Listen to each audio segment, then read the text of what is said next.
Now, be sure and keep track of all the bills that come in, Molly. And there'll be plenty of them. There'll be gas, electricity, telephone. Don't worry so much about it. Well, they need to be worried about. And I don't want you to be concerned about them. There are going to be plenty of things that'll have to be paid, even after we've gone to Monticello. You don't even know where you're going to be living in Monticello. I have a pretty good idea. First couple of days, we'll be staying in a motel, I guess. But I'll keep in touch with you. I'll let you know how to reach us. I do hope you will keep in touch. I'm just going to worry about you all the time. Now, don't you worry about me. You have to think about yourself, about your own future. I don't have much of a future at this moment. Molly, I know that $10,000 isn't an awful lot of money, but it's enough to keep you going for a while. And you can stay in this house until it's sold. That might be for quite a long time.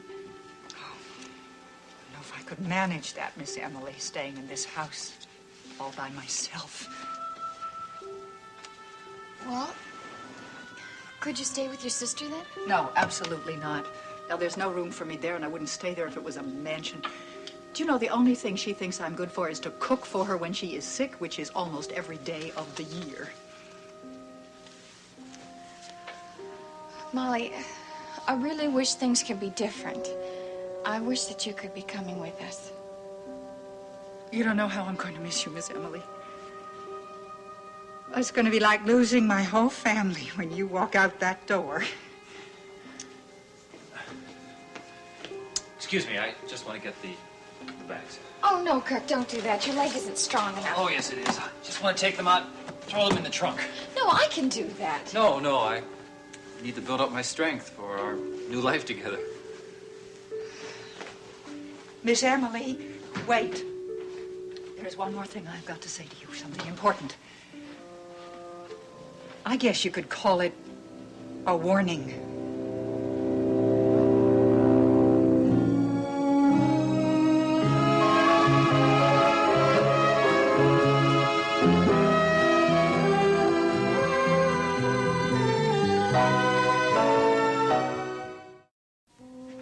You have got to be very careful, Miss Emily. Now, it's all very well to talk about a new life, but, well, you and Kirk just aren't the ordinary newlyweds. I'm well aware of that, Molly. And if you do want to make a fresh start, you must remember that there's another life out there, somewhere in Monticello, a life that Kirk led before he even met you. But Kirk left Monticello 9 years ago. It's not going to affect us. Oh, yes, it is, Miss Emily. Do you think that the past is really something that stays buried forever? No. No, Miss Emily, that is what worried your father so much. Not the fact that you were leaving here with a husband, but that you were choosing that place as home. Molly, if we're lucky, home won't be in Monticello. It'll be in a little town called Oakdale. Oh, isn't that a nice country name? It's not wide open country like here, but it really is beautiful. But you will be living near there and working there, perhaps. Yeah, I don't see how we could avoid that. Kirk wants to go to Monticello because there'll be more job opportunities in the city and maybe even a school where he can learn a trade. What happens if he meets someone there? Someone from his past? Molly, I told you, he left Monticello 9 years ago. And I talked to that detective, Detective Saxon was her name. Now, Emily, listen to me, please. If your husband did live in Monticello, and he knew people who are still there, I mean, criminals maybe, I don't know, and they recognize him, they could make trouble for you both. Don't you see? Molly, you're sounding like Daddy now. That's just what he was telling me before he died. And he spoke very wisely. You must be very, very careful, Miss Emily. Don't take any chances going out at night often. Molly, nothing is going to happen. I just know that. We've waited 10 years to be happy. And now it's time. It just is. Just want to get these shopping bags. Okay, I guess we're ready then. Well, this isn't goodbye, Molly. You do know that. Isn't it? No. Now, we're going to see each other real soon, just as soon as we're settled. Yes, well, know where to find me. Oh, Molly. I do love you, you know. All set? Yeah, I'm coming.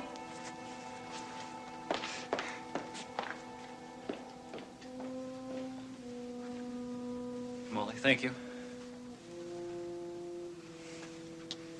Goodbye. We'll be talking to you.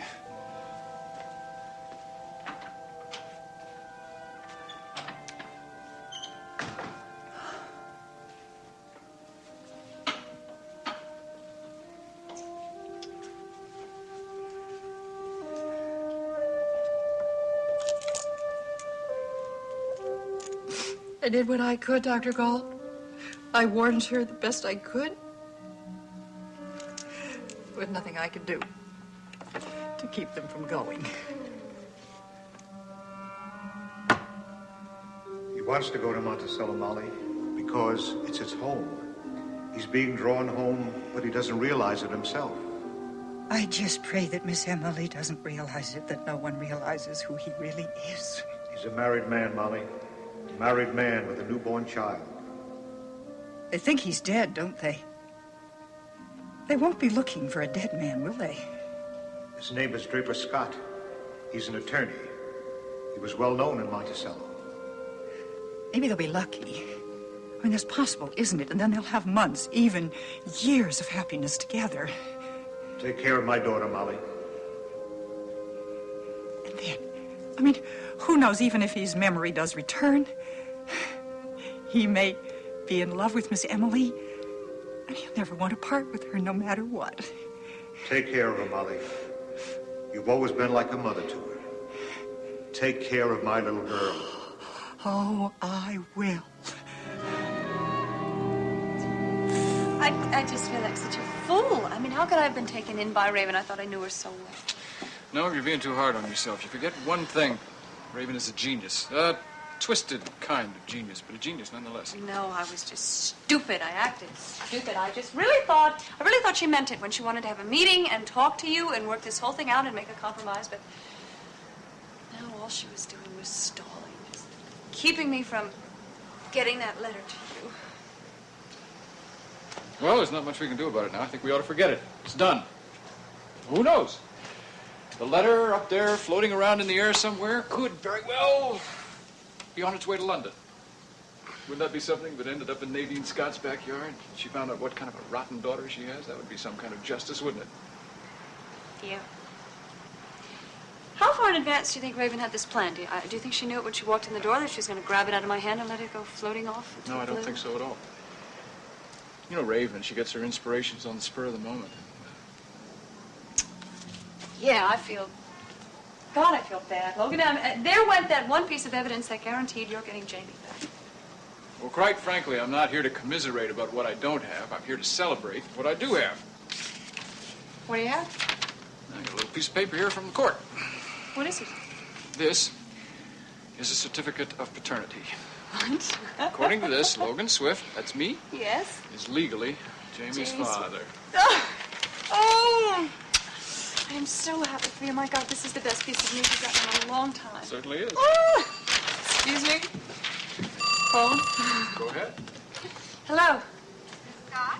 Oh, yeah? Mrs. Peabody, listen, I have wonderful news.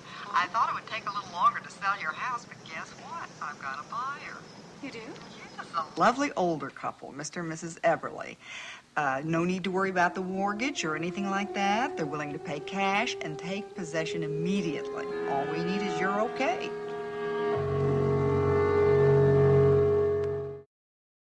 Mrs. Scott, I know you wanted a young couple, but with mortgage rates so high, it's very hard for them to get one. Anyway, I've told the Everlys that I would call you to see how soon we could arrange the closing. Wait a second, Mrs. Peabody. I told you I'm in no rush to sell the house. Strike while the iron is hot. I could see that certain light in Mrs. Everly's eyes as she was telling me her ideas about redecorating. Redecorating? That means she doesn't want the furniture. Oh, no, she'll just dump that. Don't worry about it. She wants to do the whole place over in Chinese modern. Or is it Japanese? Well, I don't know. She doesn't either. She was talking about screens and pagodas and rock It gardens. is not going to be the same house, will it? Well, Mrs. Scott, you told me you never wanted to see that house again. I mean, Does it matter what they do to it? Yes, it does matter to me, Mrs. Peabody. Look, I think I need a day or so to think about this. Go on this right away. I'll give you a call tomorrow, all right? Okay, fine. Thank you. Right, bye. Real estate broker has a couple interested in buying the house, an older couple who want to buy it as a second home. Excuse me, as a third home. Can you imagine Third that? home? Yeah. Oh, if you got it, spend it, right?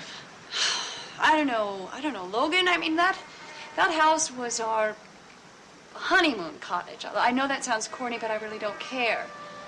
Our marriage really kind of got started there, and the thought of some old stuffy couple living there just kind of rubs me the wrong way. Then why think about it? Sooner or later, you're going to have to let go of the past. Now, by that, I don't mean that you forget what made it important. It's just... I'm sorry, that was out of line. Just, you do what you think's right. No, you are right. I have stated several times that I don't want to see that house again. I don't want to go back to Oakdale, so I should just forget that it ever existed. Well, I don't think you'll be able to quite do I that, should do let you? that silly old woman put mandarin orange lacquer on the walls if she so chooses, and just take the money and put it in a bank account for Julia.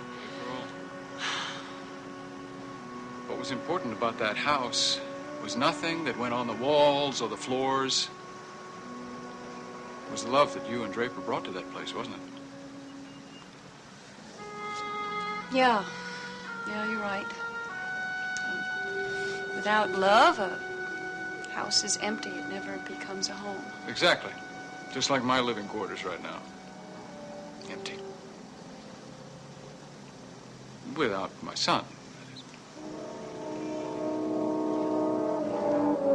To whom it may concern, I, Raven Swift, mother of Jemison Swift, do hereby give Mr. and Mrs. Draper Scott full and complete permission to raise my son as their own.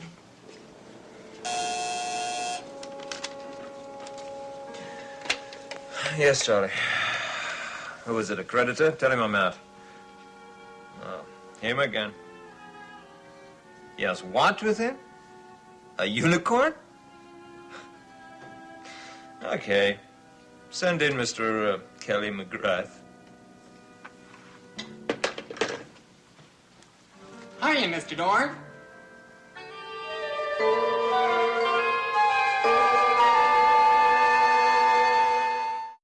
Hi, welcome to the Unicorn.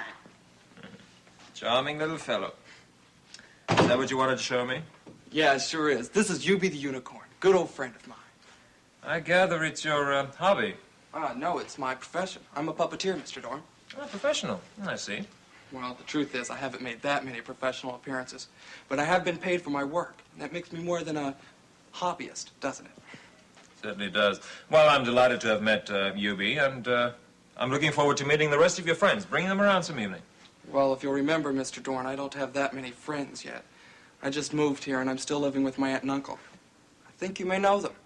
Oh? Mr. and Mrs. Michael Carr. Yes, I do know Mike and Nancy Carr very well. Matter of fact, Mike Carr was my wife's attorney. They're also good friends of my stepdaughter, April. Yeah, they told me. Oh, and what else did they tell you about me? Look, Mr. Dorn, I'm just interested in finding a job, and I hoped you'd have something here at the Unicorn for me. Well, sorry, Mr. McGrath. Call me Kelly. Kelly, sorry, but I don't have anything for a puppeteer right here. Well, I did do some work in a disco in London. Puppets in a disco? Well, as a matter of fact, I really waited tables and ran the lights frequently. But once in a while, I put on a puppet show, and when I did, everybody really liked it. Well, as much as I would like to do a favor to a relative of Mike and Nancy Carr, I'm afraid there's nothing available right now. Sure. Yeah, I understand. Anyway, if you want to get into show business, why do you want to wait in tables? I'd hope to find a job for my puppets, too. What can they do, serve drinks? Give them a hand, and they can do anything. I get it. Yeah, okay. Well, thanks for listening, Mr. Dorn. Okay, goodbye, Kelly. By the way, you can see me on TV tonight. And the puppets. Mike and Nancy Carr. Everybody wants something.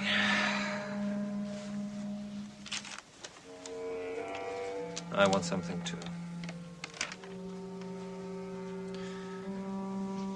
You'd better be very nice to me, Mrs. Swift.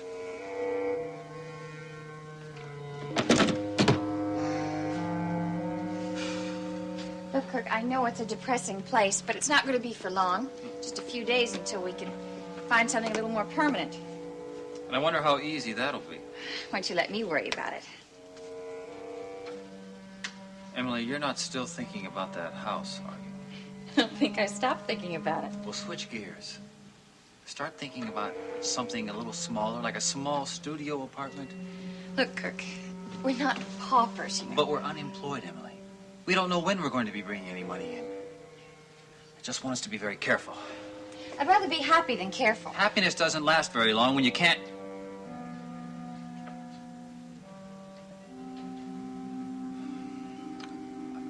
I don't want to make it sound any worse than it is. And I want you to be happy, Emily. You deserve it. You just lost the most important person in your life. Maybe I was too dependent on him. Maybe his taking care of me that way just took too much out of him. No, Emily, he wanted to take care of you. He loved you. A thing like that gives a man strength. Yeah, I think that too. I'm so glad you feel that way. Gosh, I really am lucky, you know. Lucky. Lucky to have a husband without a job or without a memory. Lucky to be moving into a strange town without any friends. I still consider myself lucky. I also consider myself hungry. How about you? Yeah. We said we were going to stop and get something coming in, but we didn't. You know, there's a hamburger joint across the street. Wonderful. I doubt very much that this place has room service. Well, good. Why don't I go get us something? Oh, no, I don't mind going. No.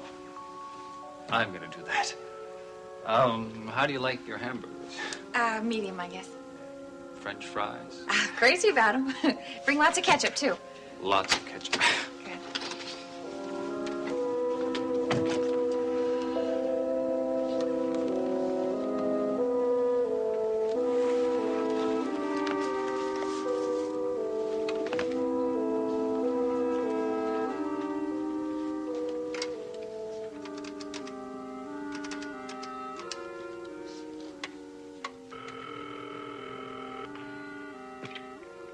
Peabody Real Estate. Hello, is this Mrs. Peabody? That's correct. Mrs. Peabody, this is Emily Michaels. We met a few days ago in Oakdale. At the Scott house. Yeah, you were with your husband. I remember. Well, I guess that's the one. It had lots of leaded glass windows. Yeah, that's the place, all right. Yes, well, I was wondering if you could tell me if the house had been sold. Oh, dear, I was just speaking with the seller, and I'm afraid we do have a buyer.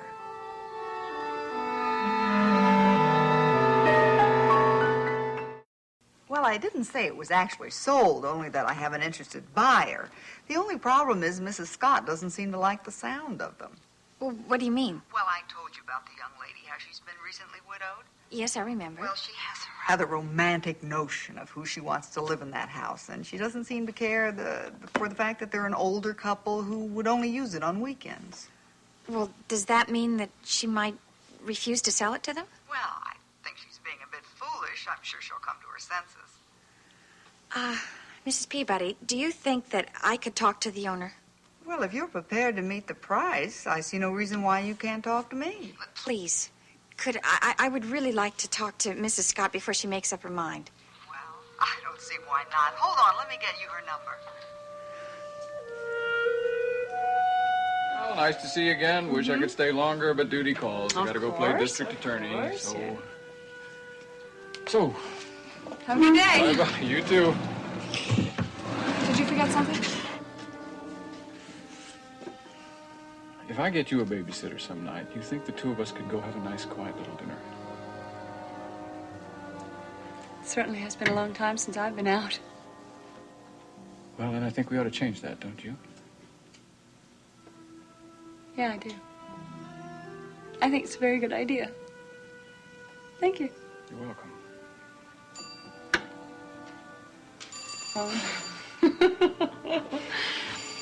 Have a good day. You too. See you soon. Bye.